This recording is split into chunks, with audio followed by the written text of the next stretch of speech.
நான் வந்து இப்போ உங்களுக்கு ஒரு ஃபன் கேம் நான் வந்து சொல்ல போறேன். நம்ம அந்த கேம் விளையாடிட்டு அதுக்கப்புறம் அவங்க இப்போ ஜெயிக்கிறாங்களா இல்லையாங்கிறத பொறுத்து நம்ம என்ன பண்ணலாம் அப்படிங்கறத பார்க்க போறோம். ஓ குரலி வித்தையா? வந்து என் மைண்ட்ல ஒரு கேட்டகரி யோசிச்சு வச்சுட்டு நான் வந்து ஒரு ஆப்ஜெக்ட் நான் வந்து எடுத்துட்டு போறேன் அப்படின்னு சொல்லுவேன். நீங்க நான் சொல்ற ஆப்ஜெக்ட்டை வச்சு அந்த கேட்டகரி என்னவா இருக்கும் அப்படின்னு கெஸ் பண்ணி நீங்க ஒரு ஆப்ஜெக்ட்டை எடுத்துட்டு வரலாமா கூடாதா அப்படின்னு நீங்க கேட்கணும். உங்களுக்கு மேக்ஸிமம் 5 ட்ரைஸ். ஆமா. ஓகே. அதுக்குள்ள நீங்க சொல்லலாம் நீங்க. ஓகே. நான் வந்து ஐலாண்டுக்கு ஒரு போட்டோ ஃப்ரேம் எடுத்துட்டு வரேன். போட்டோ ஃப்ரேம் எடுத்துட்டு வரேன். நான் ஒரு கேமரா எடுத்துட்டு வரேன். எடுத்துட்டு வர முடியாது. Oh my god. ஓகே. நான் வந்து ஒரு பிளாக் போர்டு எடுத்துட்டு வரேன். Blackboard. ஆமா.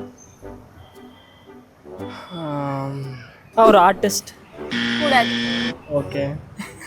நான் வந்து மொபைல் ஃபோன் எடுத்துட்டு வரேன். ஃப்ளவர்ஸ் எடுத்துட்டு வர முடியாது. என்ன இது? ஓகே. நான் வந்து லேப்டாப் எடுத்துட்டு வரேன். Cellphone, laptop, photo frame, camera இல்ல, ஆர்டிஸ்ட் இல்ல, ஃப்ளவர்ஸ் இல்ல. 3 சான்ஸ் முடிஞ்சுச்சு. 3 சான்ஸ் முடிஞ்சுச்சு. ஒரு ஃபேஷன் ட்ரெஸ், காஸ்டியூம். இல்ல. அட என்னப்பா இவன் எதை சொன்னாலும் இல்லங்கற. இன்னும் பயிற்சி வேண்டுமோ? ஓகே. ஒரு சான்ஸ் முடிஞ்சது. ஒண்ணே. அந்த ஒண்ணே அது கண்டிப்பா சொல்றேன். ஓகே. நான் வந்து ஒரு பீரோ எடுத்துட்டு வரேன். பீரோ எடுத்துட்டு வரேன். ஆமா.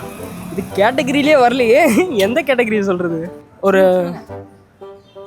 பெட் எடுத்துட்டு வரலாம். அப்பா ஒண்ணாவது கிடைச்சது. ஓகே. கிடைச்சது. அந்த கேட்டகரி என்னன்னு கெஸ் பண்ணீங்களா? கேட்டகரி பாத்தீங்கன்னா ஹோம்லி செட்டப் ஏதாவது? இல்ல. ஓகே. அத தாண்டி என்னன்னு தெரியலையே, நீங்களே சொல்லுங்க. Rectangle objects. இப்ப நான் சொன்னது எல்லாமே ரெக்டாங்கிள் ஷேப்ல இருக்கிற ஆப்ஜெக்ட்ஸ். ஓ ஓகே. ரிமோட், மொபைல் ஃபோன், நீங்க சொன்ன பெட் எல்லாமே ரெக்டாங்கிளா இருக்குமா? ரைட் இருக்கும். ஓ இப்படி கேட்டகரைஸ் பண்றீங்க. ஆமா. ஓகே. எனக்கு கேமையே நான் இப்போதான் புரிஞ்சுக்கிறேன்.